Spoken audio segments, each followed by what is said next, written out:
Neste domingo tem o segundo turno das eleições e muitos empregados ficam com dúvidas sobre como fazer para votar e como é que fica a situação no trabalho, se pode faltar ou não, chegar atrasado, enfim.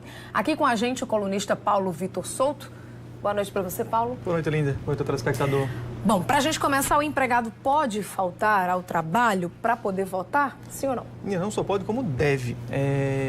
O que muita gente não sabe inicialmente. O dia das eleições é considerado feriado nacional. Apesar de cair no domingo, é obrigatório, sim, a estipulação do feriado nacional. Além de que o empregado ele deve, sim, faltar ao trabalho para votar.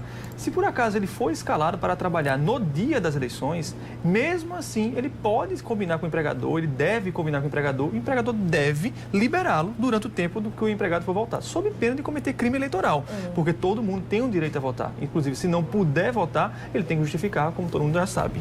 A gente tem uma pergunta de um telespectador também sobre esse tema. Vamos dar uma olhada. Eu gostaria de saber se o chefe de seção e o mesário têm o mesmo direito, certo? Como trabalhador.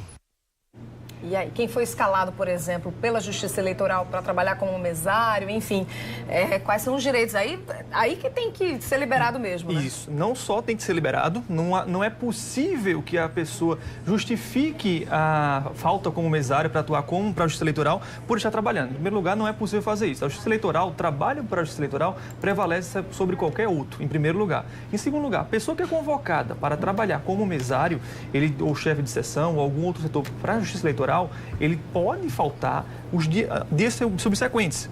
Cada dia trabalhado, ele tem direito a faltar 2 dias. Faltar não, ser liberado, porque não vai ser uma falta, vai ser uma liberação, porque é uma falta justificada. Então, por essa razão, a partir do momento que ele trabalha, seja no dia da eleição, seja no dia de treinamento também, a partir disso, ele tem direito a gozar de 2 dias de folga posterior. É isso sobre esse treinamento que eu ia perguntar, porque a gente está falando do dia da eleição, mas, por exemplo, os mesários geralmente têm um treinamento antes, né, do dia da eleição.